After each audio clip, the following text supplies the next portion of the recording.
का बहुत शुक्रिया कि आप मेरी एफर्ट्स को, मेरे काम को पसंद करते हैं। लेकिन अभी तक अगर किसी ने इस चैनल को सब्सक्राइब नहीं किया तो सब्सक्राइब कर दें ताकि हर आने वाली वीडियो आप तक पहुंच सके। आज हमारे साथ मौजूद हैं दिलीप कुमार भाई, जो कि किसी तारुफ के मुहताज नहीं है। बहुत अच्छी बात करते हैं, ऑथेंटिक और एजुकेशनल वे में बात करते हैं। इनसे आज हम बात करेंगे, लेकिन बात ये नहीं करेंगे इंडिया पाकिस्तान के रिलेशन, बात ये नहीं करेंगे कि क्या बेहतरी हो सकती है, क्या खराबी हो सकती है। बात हम ये करेंगे कि अगर आज सिंधु नदी की बात की जाए, सिंध नदी की बात की जाए, उसकी हिस्ट्री, उसका लिंक हिंदू कम्युनिटी के साथ क्या है, हिस्ट्री क्या है। सेकेंडली हम ये बात करेंगे कि क्या रीजन है कि हिंदू कम्युनिटी पाकिस्तान से बहुत तेजी से मूव होती नजर आ रही है। ये बात करेंगे जो मेजर चीज है कि पाकिस्तान में रहते हुए एजुकेशन सिस्टम जबकि सबको एक ही मिलता है, तो वो यहाँ पे इस्लामिक कंट्री है, मेजोरिटी मुसलमानों की है। ऐसे माहौल में, ऐसे एजुकेशन सिस्टम में उन्होंने क्या चीजें फेस की एज ए हिंदू। बहुत ही इंटरेस्टिंग वीडियो होने वाली है। आपसे रिक्वेस्ट है कि वीडियो को लास्ट तक देखिएगा। चलते हैं वीडियो की तरफ। जी दिवेक भाई, कैसे हैं आप? जी, बिल्कुल शुक्रिया सर। शोएब भाई, आप कैसे हैं? आप बताएं। मैं भी मैं ठीक शुक्रिया, हूँ। आपने हमें बुलाया। बहुत शुक्रिया आपने, हमारे इस प्रोग्राम में आए, आपकी मेहरबानी है। दिविक भाई, इंटरव्यू हम या ये सेशन प्रॉपर स्टार्ट करेंगे, लेकिन जो भी हमारे इस प्रोग्राम में आता है उससे पहला सवाल हम ये करते हैं कि उसके लिए रिलीजन फर्स्ट है या नेशन फर्स्ट है। आप एज ए पाकिस्तानी क्या कहना चाहेंगे? आपके लिए रिलीजन फर्स्ट है या नेशन फर्स्ट है? जी, मैं मेरे लिए नेशन फर्स्ट है। ठीक है, जबरदस्त। अच्छा दिविक भाई, अगर बात की जाए सिंधु नदी की, सिंध नदी की बात की जाए, इसकी हिस्ट्री की अगर बात की जाए, इसके ऊपर आप क्या नॉलेज रखते हैं और हिंदुओं का क्या रिलेशन है, क्या लिंक है सिंध के साथ, सिंधु नदी के साथ? देखिए, सिंधु नदी की जो हिस्ट्री हजारों साल पुरानी है, पर ये जो सिंधु का जो ज्यादा कॉन्सेप्ट है वो सिंधु से हिंदू निकला है।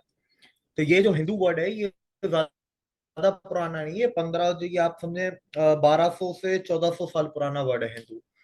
क्योंकि अरब जो आए थे वो सिंधु नहीं बोल पाते थे। जैसे अरब में आज भी पाकिस्तान नहीं बोल पाते, वो पाकिस्तान बोलते हैं, क्योंकि उनकी लैंग्वेज में वो पाक नहीं है।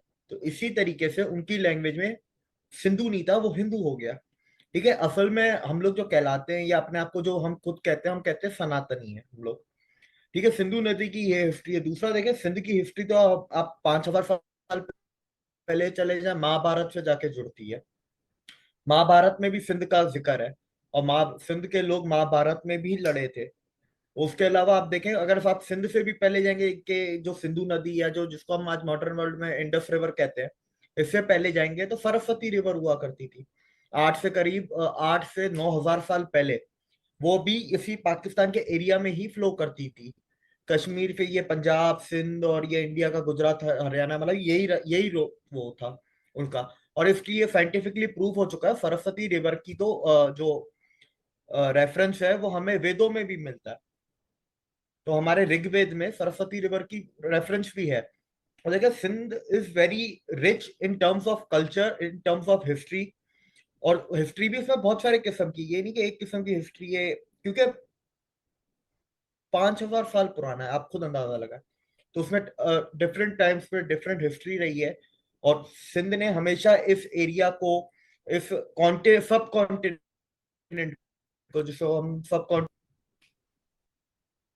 ठीक है दिविक भाई, मैं राम जी के बारे में स्टडी कर रहा था तो मुझे लंका का जो सारी हिस्ट्री है वो सामने आई। जब उन्होंने, राम जी ने लंका को फतह किया तो वहां पे उन्हें ये कहा गया कि ये तो सोने की लंका है, आप यहाँ पे रहें, बिल्कुल आपके लिए आसानी होगी और बहुत सी चीजें होंगी। तो उन्होंने बड़ी जबरदस्त स्टेटमेंट दी। उन्होंने ये बोला कि जन्म भूमि के बारे में उन्होंने ये बोला कि जो मेरी जन्म भूमि है वो चाहे आग से भी भरी हो, चाहे जितनी भी वहां पे मुश्किलात हो, मैं अपनी जन्म भूमि में रहना पसंद करूंगा। तो इसके ऊपर आप क्या कहना चाहेंगे? आप ये कहते नजर आते हैं कि जी मैं पाकिस्तान छोड़ने वाला हूं और हिंदू जितने भी हैं मैं हम यहाँ से शिफ्ट होना चाहते हैं। तो आप तो राम जी की जो स्टेटमेंट है, थोड़ा सा फिर उसके ऊपर क्या कहना चाहेंगे? ठीक है। उनकी जो स्टेटमेंट है वो एक अलग टाइम पे थी। और अगर उनके टाइम का भी हम एग्जाम्पल ले लें, जो लोग रावण के एम्पायर में रहते थे लंका में, और जो लोग रावण से खुश नहीं थे, वो भी लंका छोड़ के गए, क्योंकि रावण उन पर जुल्म करता था। ठीक है। लेकिन जब रावण से वो लंका आजाद हो गई तो वो अपनी जन्मभूमि पे वापस आ गए। तो जन्मभूमि कहीं नहीं जा रही, हम जा रहे हैं। कितने टाइम के लिए जा रहे हैं हमें भी नहीं पता। क्या पता मेरे मेरे बच्चे आके वापस इसी जन्मभूमि पे रहे, क्या पता मेरे ग्रैंड चिल्ड्रन इस भूमि पे वापस आके रहे। ठीक टाइम टाइम का फर्क है। देखें इधर हमें, हम कोई लालच के लिए नहीं जा रहे। आपको ये समझना है कि हमारी जो ये इकोनॉमिक अपॉर्चुनिटी वगैरह ये सेकंड है, ये भी रीजन है, पर ये स्टेज 2 है। पहला हमारा है सेफ्टी एंड सिक्योरिटी। जिंदा रहेंगे तो जन्मभूमि को भी इंजॉय कर लेंगे। फिर आप हमारे में एक ये भी तो कॉन्सेप्ट है ना कि ये कलयुग है, वो त्रेता युग था। त्रेता, द्वापर, अब ये कलयुग, सबसे आखिरी युग। वक्त का भी फर्क है, जमाने का भी फर्क है, हालातों का भी फर्क है। और उस टाइम पे जान का वो नहीं था, वो जो लंका का था, आप अगर डिटेल में और पढ़ेंगे तो लंका पे अटैक करने से पहले ही उन्होंने विभीषण को, जो रावण के भाई थे, उनको राजा बना दिया था। मतलब अटैक करने से पहले ही। ये नहीं कि अटैक जब वो जीत गए और रावण को हरा दिया और जब उसके बाद जाके विभीषण को ताज पहनाया, ऐसा नहीं हुआ है। ठीक है। जब वो राम सेतु भी बनाने से पहले, जब राम सेतु रामेश्वरम पे वो थे, अभी तक ब्रिज भी नहीं बना था, उधर विभीषण इनको मिले थे क्योंकि रावण ने विभीषण को निकाल दिया था, क्योंकि विभीषण ने कहा था कि आप गलत कर रहे हो, तो उसको निकाल दिया। तो विभीषण जब सारा वो लंका से जब मेनलैंड इंडिया पे पहुंचे तो वहां पर राम और अपनी सेना के साथ खड़े हुए थे।